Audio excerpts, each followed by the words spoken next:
avoiding stage 5 clinger tenants. You gotta avoid them because once they get in there, they are hard to get out. So I'm gonna give you some tips on how we're doing that. Now, tenant training is definitely one of those things, but you want to set the expectation early and avoid those stage 5 clingers. And I've got an example of one I feel like we dodged. So let me tell you our tenant screening process and our criteria, and that has helped us do this tremendously easy. And a lot of it goes back to HEMLANE. HEMLANE is the property management software that we use. Now, we've been using it for about a year. We started self-managing once we found out that our property manager was stealing from us. I don't know why I'm smiling about that. I don't know. That's a horrible thing that we had to go through, but we're much better off now. And HEMLANE is a big piece of that because they have the way to market the property, the application, document management, rent collection, all this stuff at a very affordable price, and an interface that both is user friendly for tenants and for the landlord. And just if you're interested in trying it out for 30 days, you can go to w2capitalist.com. There's a tab up there that says products we use, and you're looking for HEMLANE, HEMLANE. But here's our screening process or criteria when we're looking for tenants. Number one, they got to have a 580 or higher credit score. Excuse me. Now, the credit score, we do bounce around on that a little bit. It's mainly what's on the credit report that comes from HEMLANE is, if they have a history of paying all their debt on time and they still have a low score, or they have a lower score than 580, more than likely we're gonna continue to process the application. But if they have a 580 credit score and they've got a couple things out for collection, no, not happening. You're disqualified. The second one is you got to have 3 times income, verifiable with pay stubs. We had a lady who, a potential tenant, provide a pay stub. I just happened to notice that the pay stub was dated months ago, and I called her employer. Employer said, nope, she doesn't work here anymore.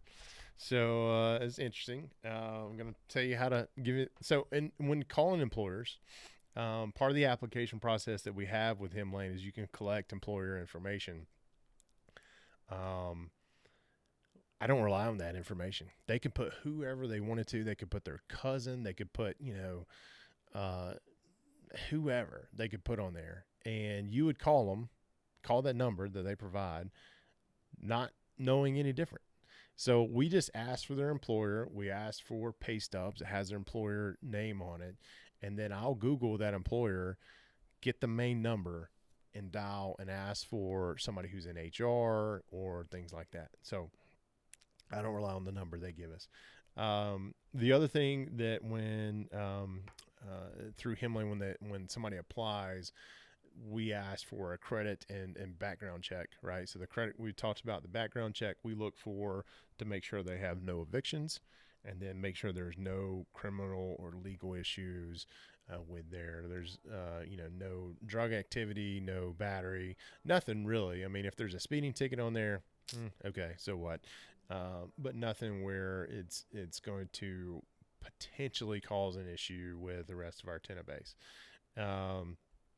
And so, yeah, just to recap, 580 credit score, 3 times verifiable income with pay stubs. And then you're going to Google the employer and call them up and ask them about the employment status. No evictions, no legal issues.